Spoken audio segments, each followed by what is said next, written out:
오해가 생기신 이후에 상담이 진행되는 경우에 다소 불편한 관계가 만들어질 수 있거든요. 그럴 때마다 동료 선생님들, 같이 공간을 쓰고 있는 교무실의 선생님들이나 같은 부서의 선생님들께 도움을 요청을 해보시기 바랍니다. 그분들도 굉장히 적극적으로 도와주실 수 있어요. 그분들의 도움이 부족하다, 좀 어렵다라고 판단이 되시면.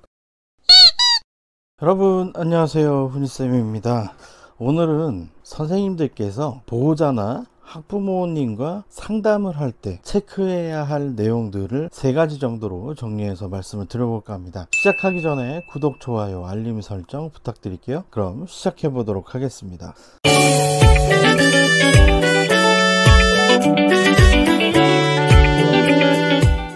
학생들을 지도하는 선생님의 입장에서 보호자 또 학부모와 상담을 하게 되는 경우가 상당히 많이 있습니다. 물론 학교 생활의 일거수일투족을 관찰해서 상담을 하기도 하고요. 학생의 학교 생활에 문제가 있어서 상담을 진행하기도 합니다. 예를 들면 교육활동 침해라든가 학칙을 위반한 경우라든가 아니면 다른 학생들과 폭력 사건에 휘말려서 학교 폭력 사안의 당사자가 되기도 합니다. 이럴 때 선생님의 입장에서 보호자, 학부모님과 상담을 할 때 어렵다라고 느껴지시는 분들도 상당히 많이 계실 텐데요. 오늘 제가 3가지 정도로 정리를 해 드릴 텐데 이 내용들을 잘 들어보시고 선생님만의 노하우로 만들어서 풀어 보시면 좋을 것 같습니다. 생활지도에는 사실 정답이 없습니다. 물론 어떻게 진행해야 하는 프로세스 그리고 그 과정들은 지켜주셔야 하는 거죠. 그 과정을 지켜가면서 선생님과 학생 간, 보호자, 학부모님 간의 관계를 돈독하게 만드시는 것도 중요하지 않을까 생각이 됩니다. 그럼 첫 번째 요건 살펴보도록 하겠습니다.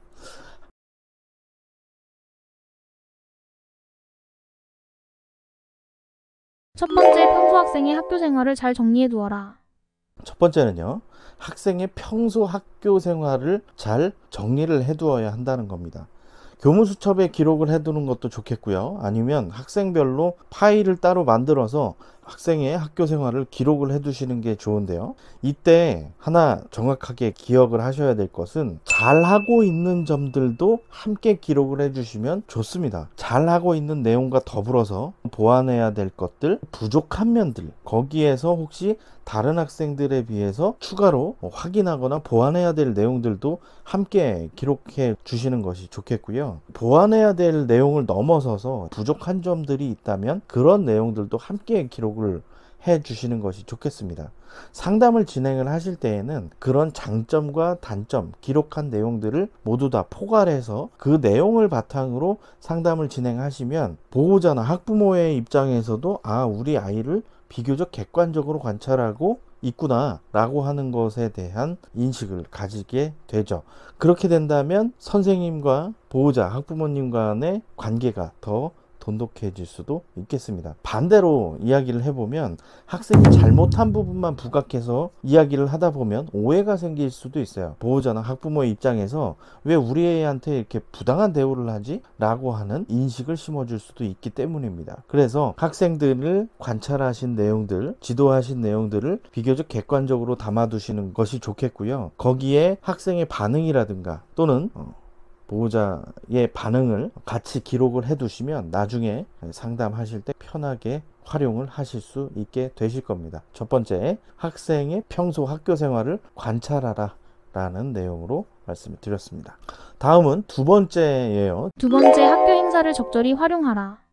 두 번째는 학교 행사를 적절히 활용하라 라고 하는 겁니다.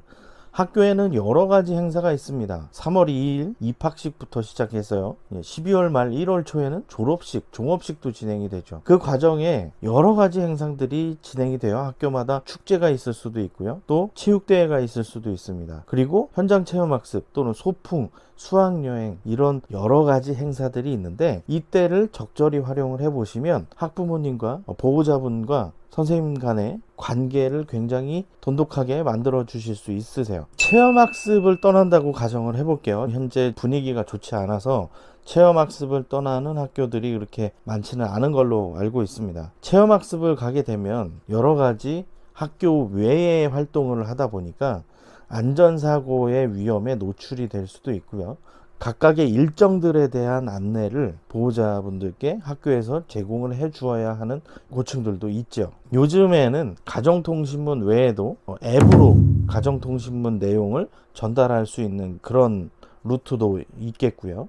또 카드 뉴스를 만들어서 카드 뉴스를 학교 홈페이지에 띄운 상태로 그 링크를 전달하는 방법으로 일정표라든가 어떠한 곳에 방문을 하게 되는지, 언제 도착을 하게 되고 식사는 어떻게 제공이 되는지, 이런 내용들을 모두 다 정리를 해서 전달을 해 주실 수도 있겠습니다. 그 과정에서 전후의 상황을 선생님의 입장에서 이 학생이 어떻게 학습에 참여를 하게 되었는지 그런 내용들도 잘 정리해서 전달을 해 주시는 것도 좋은 방법일 수 있겠습니다. 학교 행사를 적절히 활용하라 라는 내용으로 말씀을 드렸고요. 세 번째입니다. 세 번째, 주변 선생님들에게 도움을 요청해보라.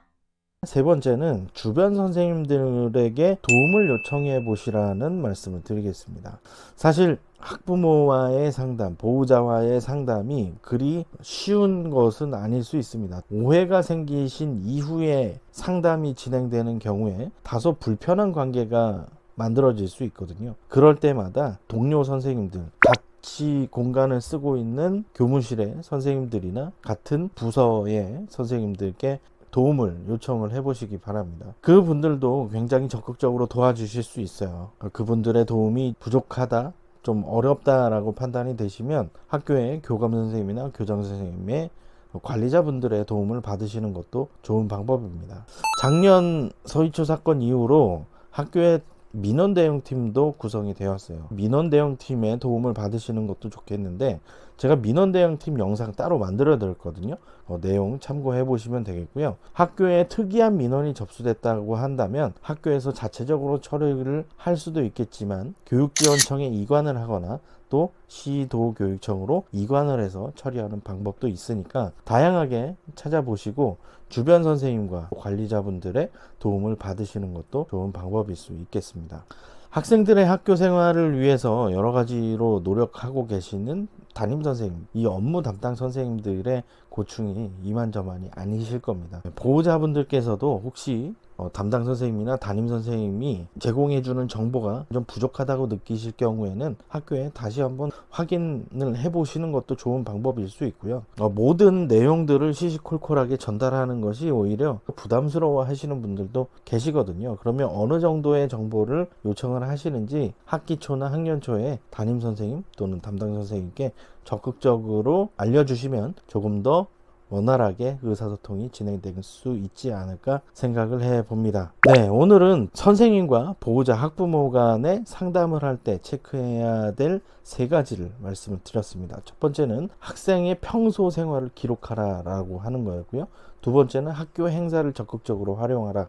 마지막은 주변 선생님들의 도움을 요청하라 라는 내용으로 말씀을 드렸습니다. 오늘 내용이 유익하셨다면 구독, 좋아요, 알림 설정 부탁드리고요. 다음에 또 좋은 영상으로 찾아뵙겠습니다. 다음에 만나요. 안녕. Thank you.